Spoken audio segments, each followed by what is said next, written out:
పూర్వం విదూషక అనే రాజ్యంలో చంద్రగుప్తుడనే రాజు, కౌసల్య అనే రాణిగారు ఉండేవారు. ఆయనకి ఆయన భార్యకి ఖాళీ సమయంలో వినోదం కోసం ఎవరో ఒకరు కబుర్లు చెప్తూ ఉంటే కాలక్షేపం చేయడం బాగా అలవాటు. వారిద్దరికీ తమ రాజ్యం బయట జరిగే ముచ్చట్లు తెలుసుకోవడం చాలా సరదా. కానీ ఆ వినోదం పంచేవాళ్ళు రాజుగారికి రాణిగారికి ప్రతిరోజు కొత్త కొత్త కబుర్లు చెప్పలేక విసుగొచ్చి ఆ రోజుకి ఏదో కబుర్లు చెప్పి కాలక్షేపం చేసేవారు. రోజులు గడిచే కొద్దీ వాళ్ళిద్దరినీ ఆనందపరచలేక వెళ్ళిపోయేవారు. మహారాణి, మనం మన రాజ్యంలో అన్ని వైభోగాలు అనుభవిస్తున్నా నాకెక్కడో ఒక వెలితి. మనల్ని మానసికంగా ఆనందంగా ఉంచేవాళ్ళు ఒక్కరూ కనిపించడం లేదు. అవును మహారాజా, నాకు చాలా బాధగా ఉంది. వచ్చిన వాళ్ళు ఏవేవో సాకులు చెప్పి వెళ్ళిపోతున్నారు. మంచి బహుమతుల కోసం మన దగ్గర నటించే వాళ్లే తప్ప నిజంగా మనస్ఫూర్తిగా వినోదం పంచి మనల్ని ఆనంద పెట్టేవాళ్లే లేరు. అవును మహారాజా, దీనికి ఏదో ఒక పరిష్కారం చూడాల్సిందే. నిజమే మహారాణి, దానికి నేనొక ఉపాయం ఆలోచించాను. మహామంత్రి, మాకు వినోదం పంచడానికి మాకొక పరిచారికుడు, రాణిగారికి ఒక పరిచారికను వెంటనే నియమించండి. అంతేకాదు మహామంత్రి, మీరు వీళ్ళని ఎన్నుకునేటప్పుడు కొన్ని ఖచ్చితమైన షరతులుండాలి. తప్పకుండా మహారాణి, అవి ఏమిటో విన్నవించండి. 1. వాళ్ళకి నాన్న కుటుంబం ఏమీ ఉండకూడదు. వాళ్ళకి సర్వం మేము మాత్రమే అయి ఉండాలి. మాకు ఎల్లప్పుడూ వినోదం పంచడానికి అందుబాటులో ఉండాలి. 2. వాళ్ళు చాలా తెలివైన వాళ్ళై ఉండాలి. అలాగే మహారాణి, ఇప్పుడే మీరు చెప్పిన ఆ అర్హతలు కలిగిన వాళ్ళని వెతికి పట్టుకొని మీ దగ్గరికి తీసుకొస్తాను. ఆ విధంగా మహామంత్రి ఆ రాజ్యంలో వినోదం పంచే వృత్తిలోకి పనిచేయడం కోసం పరిచారకులను వెతకడం మొదలుపెట్టాడు. అదే రాజ్యానికి పొలిమేరల్లో ఒక పేద కుటుంబం నివసిస్తూ ఉండేది. ఆ కుటుంబంలో వెంకన్న అలాగే అతని మరదలు చంద్రిక నివసిస్తూ ఉండేవారు. వీళ్ళిద్దరికీ చిన్నప్పుడే వాళ్ళ తల్లిదండ్రులు చనిపోవడం వల్ల బావ మరదళ్ళు ఇద్దరూ కలిసి చిన్న చిన్న పనులు చేస్తూ తమ కుటుంబాన్ని పోషిస్తూ ఉండేవారు. వెంకన్నకి పెళ్లి కావలసిన ఒక చెల్లెలు, అలాగే చంద్రికకు ఒక పెళ్ళైన అక్క ఉంది. వరకట్నం ఇవ్వని కారణంగా ఇంట్లోనే ఉంచేశాడు చంద్రిక బావ. ఆ ఇంటికి పెద్ద దిక్కుగా వాళ్ళ బామ్మ ఉండేది. ఆ కుటుంబం పోషించడానికి వెంకన్న చంద్రిక చాలా కష్టపడుతూ ఉండేవారు. వెంకన్న చంద్రిక చాలా తెలివైన వాళ్ళు కూడా. ఈ ఏడు ఎలాగైనా మా చెల్లెలి పెళ్లి చేయాలి చంద్రిక. అవును బావా, మా అక్కకు కూడా బావ అడిగిన కట్నం ఇచ్చి తనని అత్తవారింటికి పంపాలి. అదే నాకు బెంగ. ఏరా, ఎంతసేపు నీ చెల్లికి పెళ్ళి, దానికి అక్క కాపురం అంటుందే తప్ప మీరిద్దరూ పెళ్లి చేసుకోవటం ఏమైనా ఉందా? నీ కోరిక తీరడానికి ఇంకా చాలా సమయం ఉందిలే బామ్మ. ముందు వీళ్ళని పంపించాలి కదా, ఆ తర్వాతే మా పెళ్ళి. అదేంట్రా అలా అంటావు? ముసలోళ్ళు అయ్యాక చేసుకుంటారా పెళ్ళిళ్ళు? అది కాదు బామ్మ, ఇల్లు గడవడమే కష్టంగా ఉంది. పైగా ఇలాంటి పేద ఇంట్లో ఆడపిల్లల సమస్యలు తీరాలి. ఆ తర్వాతే మా పెళ్లి గురించి ఆలోచిస్తాము. కళ్యాణం వచ్చినా కక్కొచ్చినా ఆగదంటారు. పెళ్ళిళ్ళు ఎంతసేపు, సమయం వస్తే అవే అయిపోతాయి. ఒకరోజు విదూషక రాజ్యం నుండి వెంకన్న బంధువైన విదూషక మహామంత్రి వెంకన్న ఇంటికి వస్తాడు. ఆ రాజ్యంలో రాజుగారికి రాణిగారికి వినోదం పంచడానికి ఇద్దరు మనుషుల్ని వెతకడానికి తాను వచ్చిన విషయాన్ని వెంకన్నతో చర్చిస్తాడు. ఒరే వెంకన్న, నేను ఈ రాజ్యమంతా జల్లెడి వేసి మరీ వెతికానురా. నా వల్ల కావడం లేదురా అబ్బాయి. వాళ్ళు చెప్పిన ఆ అర్హతలున్న వాళ్ళు నాకెవ్వరూ కనిపించలేదు. నువ్వే ఎలాగైనా సరే రాజుగారికి ఒక పరిచారికుణ్ణి, రాణిగారికి ఒక పరిచారికను వెతకాలి. వెంకన్న కాసేపు ఆలోచించి, అలాగే బాబాయ్. షరతులు గుర్తున్నాయి కదా? గుర్తున్నాయి బాబాయ్, నాకు కొంచెం సమయం ఇవ్వు. అలాగేరా, ఏంటన్న విషయం నాకు కబురు పంపించు. మహామంత్రి వెళ్ళిపోయాక వెంకన్న చంద్రికలు కాసేపు ఒంటరిగా చర్చించుకుంటారు. 2 రోజులకి విదూషక రాజ్యపు మంత్రి దగ్గరికి వెంకన్న చంద్రిక కలిసి వెళ్తారు. ఎరా వెంకన్న, ఎవరైనా దొరికారా? ఇదిగో ఆ విషయం మాట్లాడడానికి నీ దగ్గరికి వచ్చాను బాబాయ్. చెప్పరా, ఎవరు వాళ్ళు, ఎక్కడ ఉంటారు? రాజుగారు చెప్పిన షరతులన్నీ వాళ్ళు ఒప్పుకున్నట్టేనా? అదే బాబాయ్, నేను చంద్రిక కలిసి రాజుగారి కొలువులో పనిచేయడానికి వెళ్దామని నిర్ణయించుకున్నాం బాబాయ్. అదేంటిరా, అన్నీ తెలిసి అలా మాట్లాడుతున్నావు? నీకు చంద్రికకి బాధ్యతలున్నాయి కదా. అసలు ఈ వృత్తికి కుటుంబ బాధ్యతలున్న వాళ్ళు ఎవరిని తీసుకోకూడదని రాజుగారి ఆజ్ఞ. అదే బాబాయ్, నా కుటుంబ పరిస్థితి తెలుసు కదా నీకు. నా చెల్లికి పెళ్లి చేయాలి, చంద్రిక వాళ్ళ అక్కని అత్తారింటికి పంపించాలి. అదీ కాక నాయనమ్మ బాధ్యత కూడా నాదే. ఖచ్చితంగా ఈ వృత్తిలో మమ్మల్ని ఎలాగైనా చేర్పించు బాబాయ్. నాకు ఈ ఒక్క సాయం చెయ్యి చాలు. ఈ విషయం రాజుగారికి ఎట్టి పరిస్థితుల్లో తెలియనివ్వం. నీకు ఎటువంటి మాట రాకుండా చూసుకుంటాం బాబాయ్. మీరు అంతగా అడుగుతుంటే కాదనలేకపోతున్నాను, కానీ ఇది చాలా ప్రమాదం వెంకన్న. అసలు విషయం తెలిస్తే మీ ప్రాణానికి నా ప్రాణానికి కూడా ముప్పు.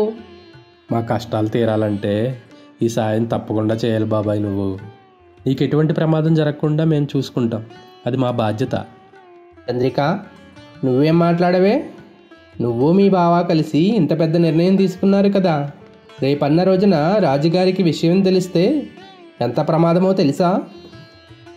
ఇంట్లో ఆడపిల్లల్ని ఇలా జీవితాంతం భరించే కన్నా వాళ్ళకి చక్కగా పెళ్ళిళ్ళు చేసి వాళ్ళు ఆనందంగా ఉంటే చూడాలని నా కోరిక. దానికోసం నేను ఏమన్నా చేయడానికి సిద్ధంగా ఉన్నాను. సరే అయితే, మీరిద్దరూ చాలా తెలివిగలవారు. నాకు మీ మీద నమ్మకం ఉంది. అంతేకాదు, మీకు సాయం చేయడం వల్ల నాకు కూడా చాలా ఆనందంగా ఉంది. రేపే మీరిద్దరూ అంతఃపురానికి రండి. రాజుగారి దగ్గర నౌకరుగా వెంకన్న, రాణి దగ్గర చంద్రిక పరిచారికగా నియమించబడ్డారు. వెంకన్న తమాషాగా కబుర్లు చెబుతూ రాజుగారిని నవ్విస్తూ ఉండేవాడు. అందుచేత వాడంటే ఆయనకి ఎంతో ఇష్టం పెరిగింది. రాణిగారి వద్ద చంద్రిక కూడా వెంకన్నకు మళ్ళీ తమాషాగా కబుర్లు చెప్పి రాణిగారికి సంతోషం కలిగించేది. అందుచేత చంద్రిక అంటే ఆవిడికి ఎంతో ఇష్టంగా ఉండేది. మహారాజా, చంద్రిక వచ్చిన దగ్గర నుండి నేను మునిపెన్నడూ లేనంత ఆనందంగా ఉన్నాను. మా చంద్రిక చాలా తెలివైన మంచి అమ్మాయి. నీ చంద్రికేనా? మా వెంకన్న కూడా చాలా చురుకైన వాడే అని రాజుగారు రాణిగారు ఒకనాడు తీరిగ్గా కూర్చుని వాదించుకోవడం మొదలుపెట్టారు. ఆ దంపతులకు వాదన తెగక మంత్రికి కబురు పంపి, ఏమోయ్ మంత్రి, మన ఆస్థానంలో వెంకన్న చంద్రిక ఉన్నారు కదా, వీళ్ళిద్దరిలో ఎవరు ఎక్కువ తెలివైన వాళ్ళో చెప్పగలవా? మహామంత్రి బాగా ఆలోచించి, వీళ్ళిద్దరూ కూడా తెలివైన వాళ్లే. కొన్ని రోజులకి వెంకన్న చంద్రికల తోబుట్టువుల బాధ్యతలు తీరిపోతాయి. ఏమే చంద్రిక, మరి నీ బావని ఎప్పుడు పెళ్ళాడతావు?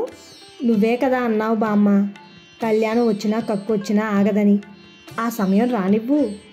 మరి కొన్ని రోజులు గడిచాక, మహారాజా, మనకు ఎలాగో సంతానం లేదు కదా, చంద్రికకు పెళ్ళీడు వచ్చింది.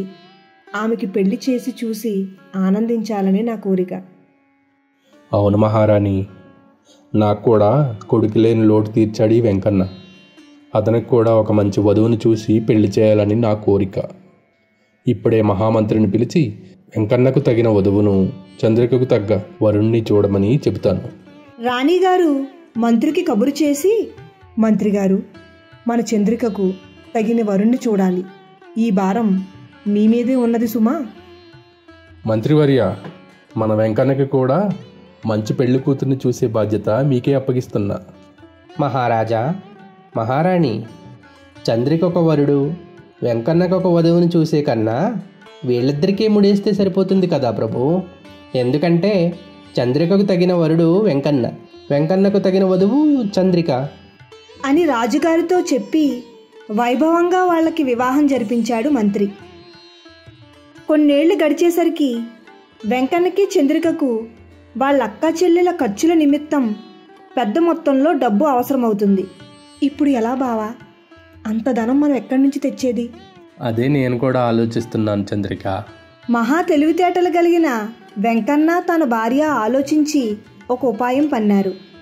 చంద్రిక ఏడుస్తూ రాణిగారి అంతఃపురానికి పరిగెత్తుకుని వెళ్ళి, ఏమైంది చంద్రిక? ఎందుకు అలా ఏడుస్తున్నావు? ఇంకేముంది తల్లి, కొంప మునిగిపోయింది. మా ఆయన కాలం చేశాడు. హాయిగా మీ పాదాల దగ్గర ఉండకుండా పెళ్ళంటూ తెచ్చిపెట్టారు. అంతా 3 నాళ్ళు ముచ్చటైపోయింది అంటూ బోరుమని ఏడ్చింది.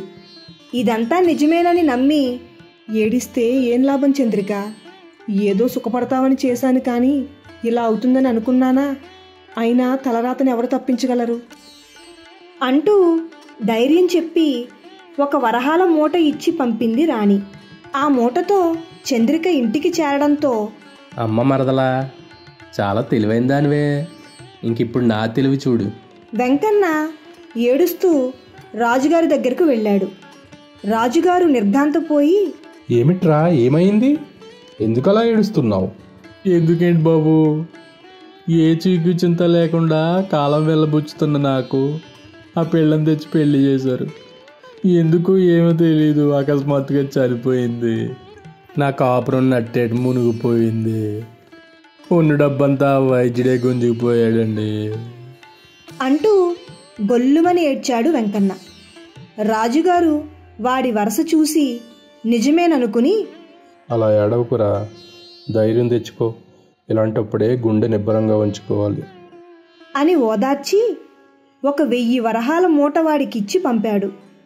తనకు ప్రియమైన దాసి చనిపోవటం వల్ల రాణి విచారంలో ఉంటుందనుకొని రాజుగారు ఆమెను ఓదార్చటం కోసం అంతఃపురానికి వెళ్ళారు. పాపం చంద్రిక ఎప్పుడు కలకల్లాడుతూ నవ్వుతూ అందరినీ నవ్విస్తూ ఉండేది. అవును, అయితే ఏం? ఆ అర్ధాయుషువాణ్ణి కట్టపెట్టి దానికి మొండమోపితనం తెచ్చిపెట్టాం. మంత్రి చెప్పాడని తొందరపడ్డామే కానీ జాతకం చూపించి ముందుగా వాడి ఆయురాయం తెలుసుకోవలసింది. ఆ మాటలకు రాజు ఆశ్చర్యపోయాడు.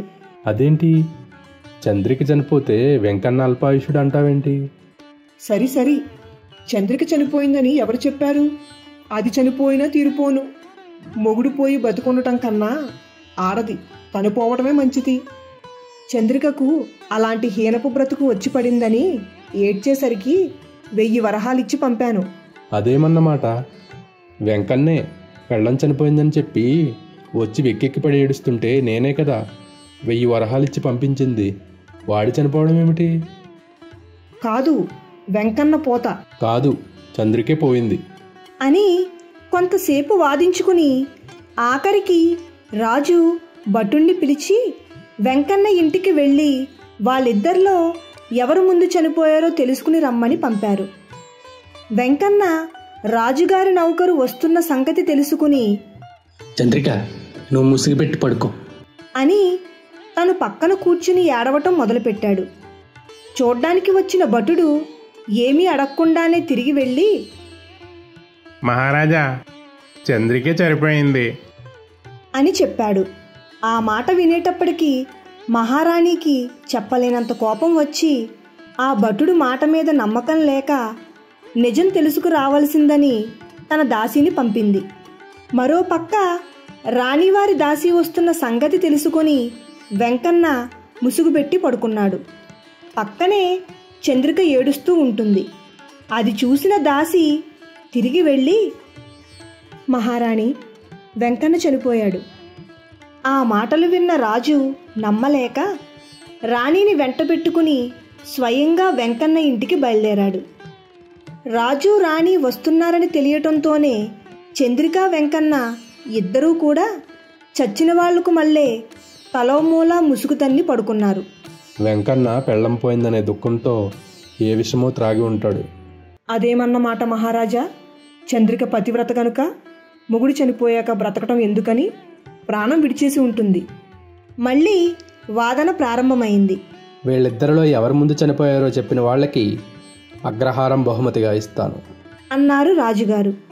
ఆ మాట వినడంతోనే వెంకన్న చంద్రిక టపీమని లేచి రాజు రాణి పాదాలపై పడి, ప్రభు, నేనండి ముందుగా పోతా. అమ్మగారు, ముందుగా చనిపోతా నేనండి.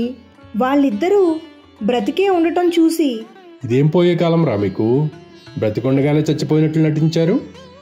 వెంకన్న చంద్రికలు అసలు విషయం చెప్పుకొచ్చారు. ఉదహరణమిత్తం బహుకృత వేషం. కోటి విద్యలు కూటి కొరకే కదమ్మా. మీరిద్దరూ మా షరతుల్ని ధిక్కరించి చేసింది మోసమే అయినా కుటుంబ బాధ్యతలకు మీరిచ్చే విలువ కష్టపడటం చూసి మేము మెచ్చాము అని రాజు రాణి నవ్వుకుని ఇద్దరికీ 2 అగ్రహారాలు రాసిచ్చారు.